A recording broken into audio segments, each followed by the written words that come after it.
নমস্কার, গল্প নির্ঝরে আপনাদের স্বাগত।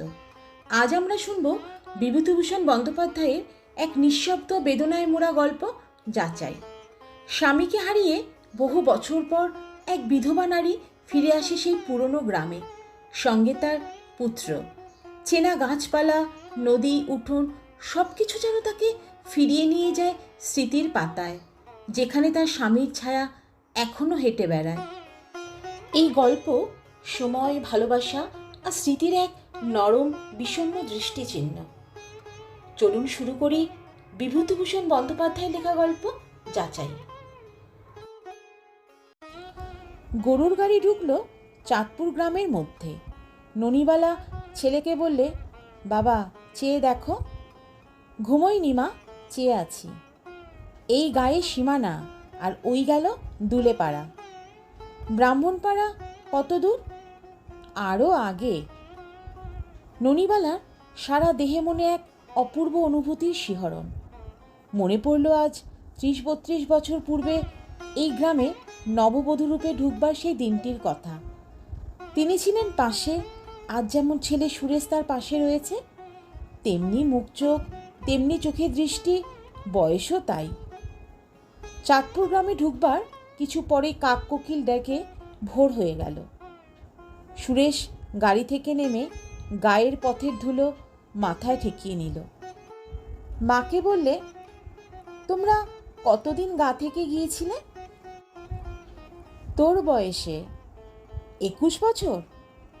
হ্যাঁ, ওর স্কুলে চাকরি গেল, আমরা এখানকার মায়া কাটালুম। বাবা দুঃখ করেননি? আহা, মরবার আগেও প্রায়ই বলতেন, বড় বউ একবার যদি চাঁদপুর যেতে পারতাম ফিরে, তবে বোধহয় কিছুদিন আরও বাঁচতাম। ওখানে এখনও চৈত্র মাসের দুপুরে বুড়িরা কুলচুর শুকোচ্ছে রোদ্দুরে, বাঁশবনে কত কোকিল পাপিয়া ডাকছে। আমি গায়ে যাব। শহরের ছোট্ট বাসার মধ্যে উনি চিরকাল হাঁপিয়ে এসেছেন, আর তেমনি গরমও সেখানে। আমি যদি তখন বড় হতাম, বাবাকে বাবা জন্মভূমিতে ঠিক নিয়ে আসতাম বলে দিচ্ছি। সুরেশ ছিপছিপে চেহারার, শক্ত হাত পাওয়ালা যুবক, ফুটবল খেলে ভালো। দেশ স্বাধীন হবার পরে রাইফেল ক্লাবে যোগ দিয়ে খুব রাইফেল ছোড়া অভ্যেস করেছে। এইবার রেলের শিক্ষানবিশি শেষ করে ভালো চাকুরি একটা পাবে। শিক্ষানবিশির সময়েও খেলোয়াড় হিসাবে রেলের উপনিবেশের শহরটি অনেক বড় বড় অফিসারের দৃষ্টি আকৃষ্ট করেছে। শিক্ষানবিশির ছাত্রও সে ভালো, অঙ্ক বেশ ভালো জানে বলে অঙ্কের টিউশনিতে মাসে আজকাল ৭০-৮০ টাকা রোজগার করে। স্বামী মারা গিয়েছেন আজ প্রায় ১০-১১ বছর। সুরেশ তখন ১০ বছরের ছেলে, নিচের ক্লাসে পড়ে। কি আতান্তরেই ফেলে গিয়েছিলেন সেদিন। মনে হয়নি যে আবার একদিন এ ধাক্কা কাটিয়ে উঠতে পারা যাবে। রেল উপনিবেশে সকলেই খুব দয়া করলেন, একটা বাসা দেখে দিলেন, কারণ রেলের কোয়ার্টার ছাড়তে হলো। ইনস্টিটিউটের সেক্রেটারি রায়বাহাদুর হরিচরণ বসু নিজে দেখাশোনা করলেন। সুরেশের লেখাপড়া যাতে বন্ধ না হয়, যাতে এ গরিব অসহায় পরিবারটি অনাহারে পথ থেকে রক্ষা পায়, এ সমস্তই ওখানকার বড় বড় লোকেরা করলেন। সেসব দিনের কথা ভাবলে জ্ঞান থাকে না। এমন দিনও আসে মানুষের জীবনে। আজ মনে হচ্ছে সমুদ্রে পাড়ি দিয়ে এসে অদূরে এবার কুলরেখা যেন দেখা দিয়েছে। ওরা সবাই বলে আমাদের দেশ এখন স্বাধীন, আর সে যুগের মতো কষ্ট করতে হবে না। এখন ছেলেপুলেদের ভালো চাকরি হবে, চাকুরিতে উন্নতি হবে, আগের মতো অল্প মাইনেতে ঘষ্টাতে হবে না, না খেয়ে মরবে না কেউ এ স্বাধীন ভারতের মাটিতে। অনেক বড় বড় আশার কথা সে শুনেছে। ছেলে ছোকরারা কত মিটিং করে, বক্তৃতা দেয়, গান্ধীজির ছবিতে মালা দিয়ে গান করতে করতে শহর ঘুরে বেড়ালো। এই তো সেদিন, তার মৃত্যুর পর সেদিন ১ বছর বুঝি ঘুরল। সুরেশও চমৎকার গান গাইতে পারে। আরও একটা গান গায় সুরেশ, গান্ধীজি নাকি বড় ভালোবাসতেন, সবাই বলে রামধনু গান। রঘুপতি রাঘব রাজা রাম, পতিত পাবন সীতারাম। ভোরের আলো বেশ ফুটেছে। সামনে পুরনো কোঠা বাড়িটা থেকে একজন বার হয়ে এসে পথের ওপর দাঁড়িয়ে ওদের গরুর গাড়ির দিকে তাকিয়ে দেখলে। ননিবালা চুপি চুপি বললে, ও সুরেশ, ওই বোধহয় তোর বিনোদ কাকা, ওর খুড়তো ভাই। আমি চিনেছি, তুই এগিয়ে যা, পরিচয় দিয়ে প্রণাম করবি, ওকেই চিঠি দেওয়া হয়েছিল। মিনিট 15 কেটে গেল উভয়ের কথাবার্তায়, সুরেশ আর বিনোদ কাকার। তারপর বিনোদ কাকা এগিয়ে এসে ননিবালাকে আদর করে বাড়ির মধ্যে নিয়ে গেলেন। বহুদিন পরে গ্রামের বউ গ্রামে ফিরে এসেছে, আজ 20-21 বছর পরে। গ্রামের বৌঝিরা দেখা করতে এপাড়া ওপাড়া থেকে এলো। অভয় নাপিতের বউ এসে বললে, ও বউ, কেমন আছো? তা খোকা কই? কত বড় হয়েছে দেখি। দাঁড়াও, একটু পায়ের ধুলো দাও দিনি আগে। তারপর 2 পায়ের ধুলো নিয়ে প্রণাম করে সে সামনে বসল। অভয়ের বউকে দেখে ননিবালা যেমন আশ্চর্য হয়ে গেল, তেমনি মনে মনে কেমন যেন একটা দুঃখ হলো। অভয়ের বউ তার চেয়ে অন্তত 20-25 বছরের বড়, তার মায়ের বয়সী, চুল অর্ধেক পেকে গিয়েছে। শুধু ধাত ভালো আছে বলে অত বয়স বোঝা যায় না। কিন্তু অভয়ের বউ এখনো সধবা, পাকা চুলে সিঁদুর পড়ছে। অভয় নাপিত এখনো বেঁচে থাকবে সেটা ভেবে দেখলে এমন কিছু আশ্চর্যের কথা নয়। বড় জোর 70-72 না হয় তার বয়স হয়েছে। কিন্তু কিন্তুর কোনো সান্ত্বনা ননিবালা মনের মধ্যে খুঁজে পেলে না। ওর কি মরবার বয়স হয়েছিল? পরদিন সে দেখলে শুধু অভয় নাপিতের বউ নয়, তার চেয়ে অনেক বড় বয়সে বউ এখনো দিব্যি সিঁদুর পড়ছে আতপাকা চুলে। কেন চলে গেলেন অল্প বয়সে ওদের বিদেশে ভাসিয়ে? গ্রামের মেয়েরা যখন দেখা করতে আসে তখন বারবার ননিবালার ওই কথাটাই মনে হয়। ননিবালার শ্বশুরবাড়ি বিনোদ কাকাদের বাড়ির দক্ষিণ গায়ে। 20-21 বছর ধরে সে বাড়িতে কেউ না থাকায় উঠানে এক গলা নোনা ভাট, সেউতি লতার জঙ্গল, জংলি ডুমুরের বড় গাছে ডুমুর ফলছে পাঁচিলের মাথায়। জানলায় কাঁটালতা উঠে জানলার কবাট ঢেকে ফেলেছে। সুরেশ কেবলই বলছিল, মা, আমাদের নিজের বাড়িতে চলো, গ্রামে এসে পরের বাড়িতে থাকবো কেন? আজ 3-4 দিনে জঙ্গল কাটিয়ে উঠোন পরিষ্কার করে তবে ননিবালা নিজেদের ভিটেতে ঢুকল।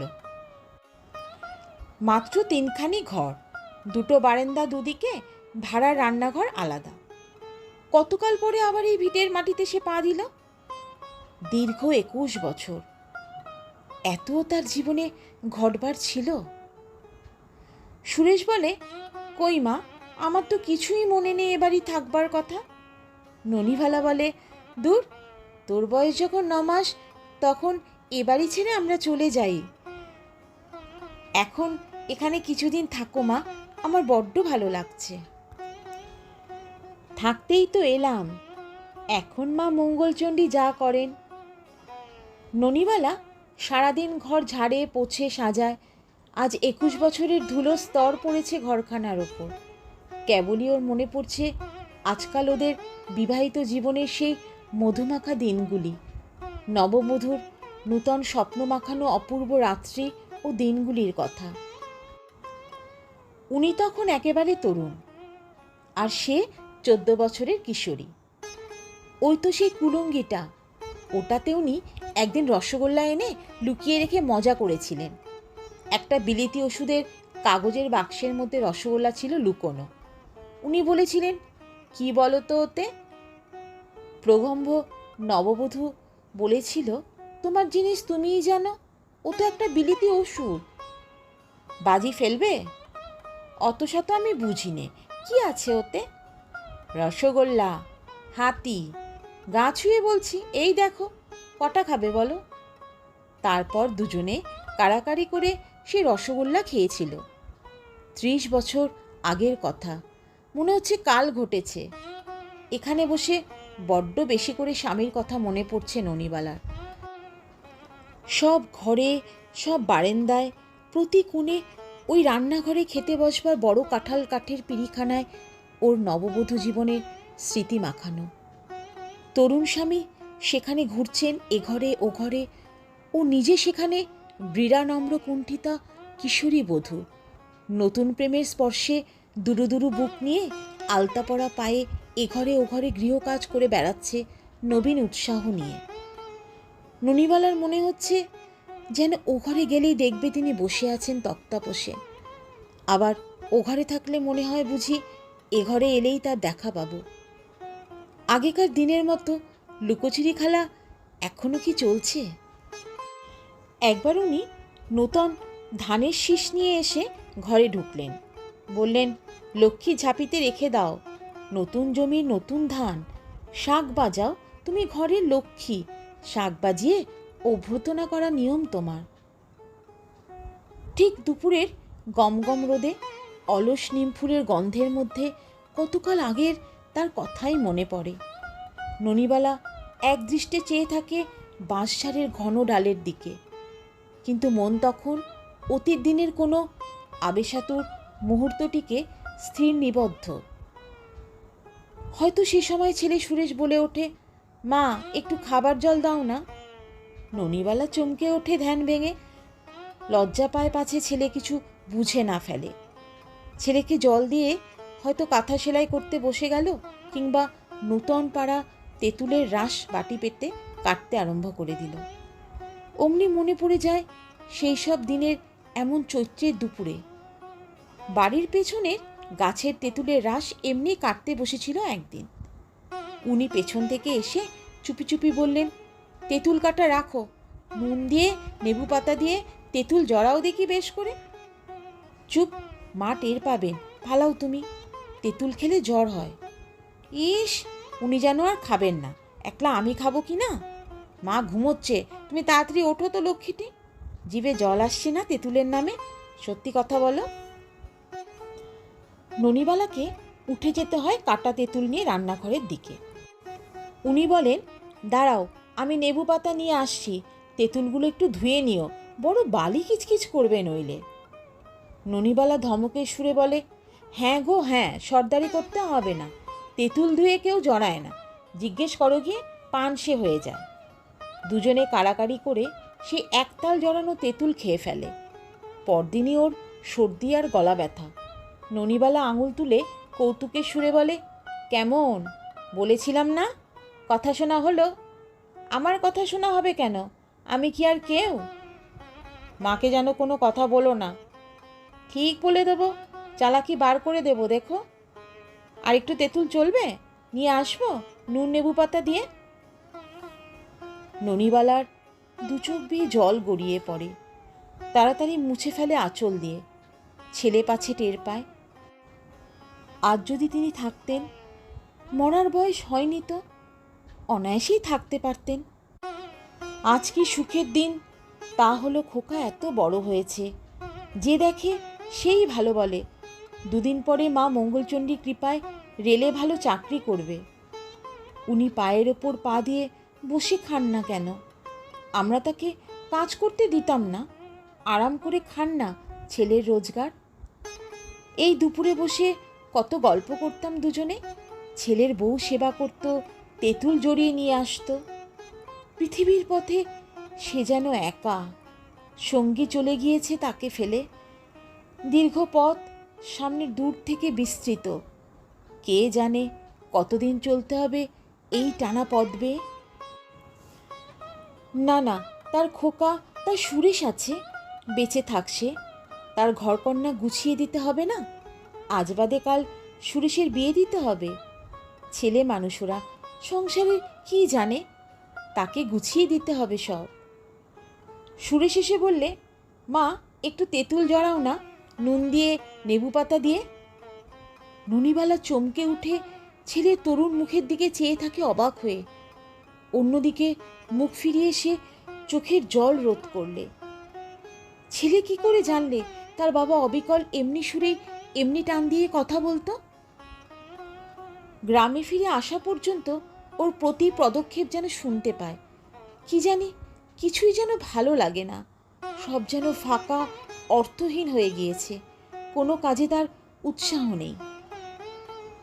একদিন ওপাড়ার হরিদা চক্রবর্তীর বাড়ি সত্যনারায়ণের পুঁথি শোনা ও প্রসাদ খাওয়া নিমন্ত্রণে সে পাড়ার ঝি বৌদের সঙ্গে গেল।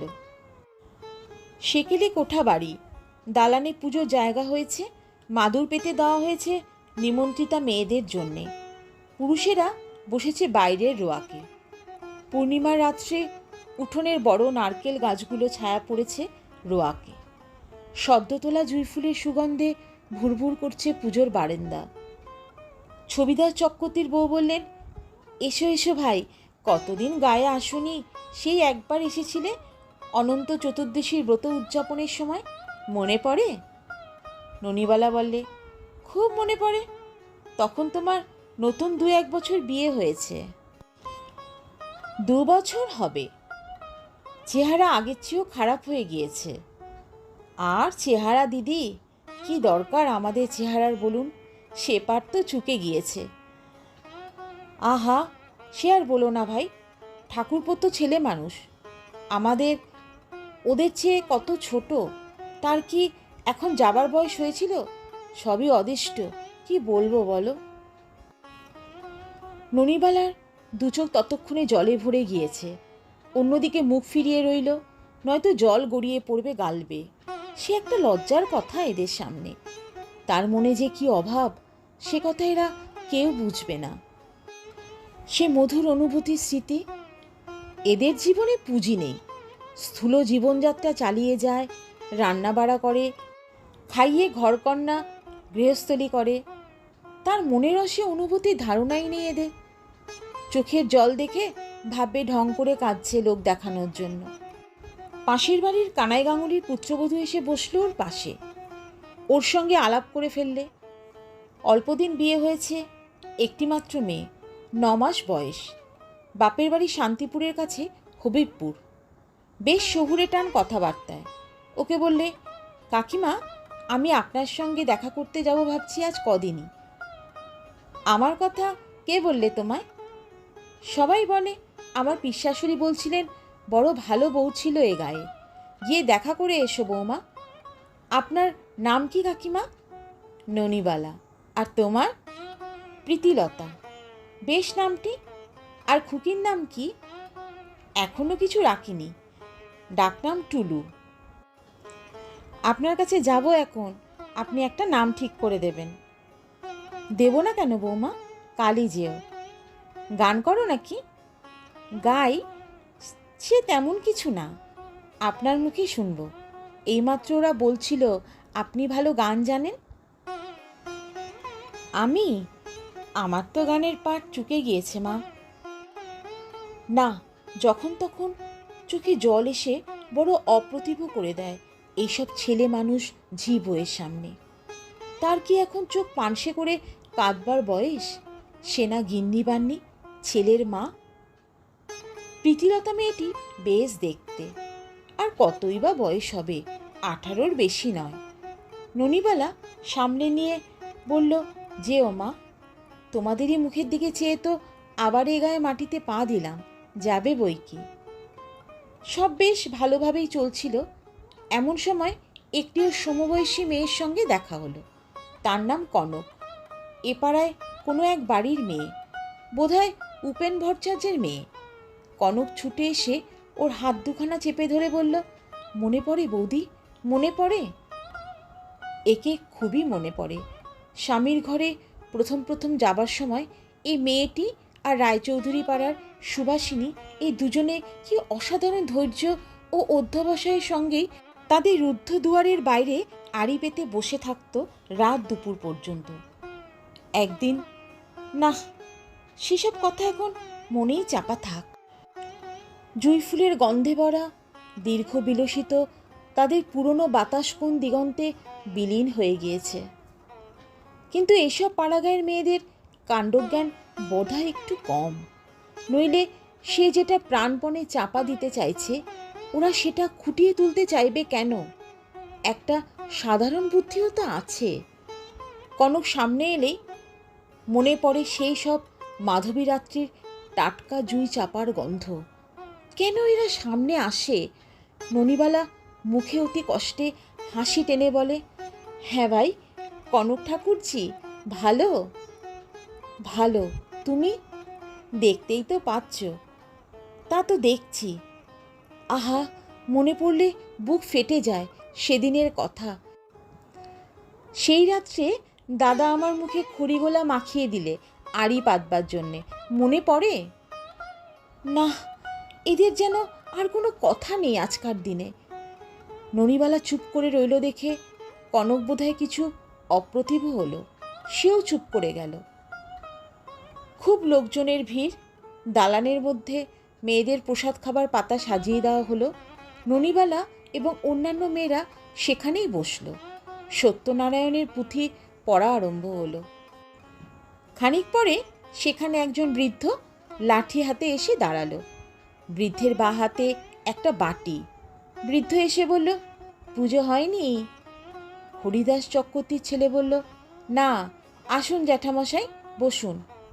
মেয়েদের মধ্যে আর বসবো না, যাই বাইরে। কত দেরি হবে? বেশি দেরি হবে না জ্যাঠামশাই, আবার বাড়ি গিয়ে রুটি করতে হবে, তবে খাবো, বেশি রাত্রির না হয়। ননিবালা পাশের কাউকে জিজ্ঞাসা করলে, উনি কে ভাই? সে বলল, চাটুজ্জে বুড়ো, ছেলেরা মস্ত রোজগেরে, কলকাতায় থাকে। বুড়ো বাবা এখানে পড়ে আছে, খোঁজও নেয় না। বউ বেছে নেই বোধহয়, খুব আছে, ছেলেদের কাছে কলকাতায় থাকে। ইনি যান না কেন ছেলেদের কাছে? তা কি জানি দিদি, তা বলতে পারি নে। এখানে থাকে তাই তো দেখি। আর তুমিও যেমন, নিজের খবর রাখতে পারি নে, তার আবার পরের খবর নিতে যাচ্ছি। রাত অনেক হয়ে গেল। পুজো ও পুঁথি পড়া শেষ হতে ননিবালা যখন ছেলের সঙ্গে বাড়ি যায়, তখন দেখতে পেলে সেই বৃদ্ধ ওদের আগে আগে চলেছেন লাঠি ঠক ঠক করতে করতে। ওদের দেখে বললেন, কে যায়? তোমাদের বাবা চিনতে পারলাম না তো। সুরেশের পরিচয় পেয়ে বড় খুশি হলেন, তাকে কত আশীর্বাদ করলেন। ননিবালাকে বললেন, তোমার বিয়ের পর একবার বৌমা তোমায় দেখেছিলেন, বিয়ের বউ ভাতের দিন। যেও আমাদের বাড়ি, কেমন? কালই যেও। পরদিন বিকেলে ননিবালা চাটুর্যে বুড়োর বাড়ি গেল। সামনে বারান্দাওয়ালা সেকেলে কোঠা বাড়ি, একদিকে ডুমুর গাছ, অন্যদিকে একটি বাতাবি লেবুর গাছ। উঠোনের পূব দিকে একটা পেঁপে গাছ, অনেকগুলো পেঁপে ধরেছে। বুড়ো বলল, কি দেখছো বৌমা? ওসব আমার নিজের হাতে করা। বিশেষদের বাড়ি থেকে বীজ আনিয়েছিলাম আজ 9 বছর আগে, সেই গাছ। তখন ওরা সব এখানেই ছিল। ননিবালা বললে, ওরা কারা জ্যাঠামশাই? তোমার জেঠিমা। আপনাকে এখানে রেঁধে দেয় কে? নিজেই খুব ভালো রাঁধতে পারি। এই এখন বসে পরোটা করব। জেঠিমা থাকেন না এখানে? না, ওরা সব বড় ছেলের কাছে থাকে কলকাতায়। ক ছেলে আপনার? 3টি। তা নিজের মুখে বলতে নেই, 3 ছেলে ভালো চাকুরি করে। শ্যামবাজারে তেতলা বাসা, ইলেকট্রিক লাইট, ফ্যান, বড় ছেলের মোটর গাড়ি। 10 মানে 10 চেনে। চাটুর্যে সাহেব বললে সাপ্লাই ডিপার্টমেন্টের এক ডাকে সকলে চেনে। চেহারাও একেবারে সাহেবই। নিজের ছেলে বলে বলছি তা ভেবো না। বৃদ্ধের চোখে মুখে গর্বের ভাব অতি স্পষ্ট হয়ে উঠল। নিজের মনে আপনা আপনি হেসে উঠে বললেন, জন্মাবার পরে এতটুকু ছিল, ওর মা ফুলেন বলার পাঁচু ঠাকুরের দোর ধরে তবে ওই ছেলে বাঁচায়। 6 বছর বয়সে কাকড়া বিচের কামড়ে ছেলে নীলবর্ণ হয়ে মরে যাবার জোগাড় হয়েছিল। কাটা নোটের শেকড় বেটে খাইয়ে জল পোড়া দিয়ে তেল পোড়া দিয়ে সে যাত্রা অতি কষ্টে রক্ষা পায়। তবেই আজ আমাদের নৃপেন।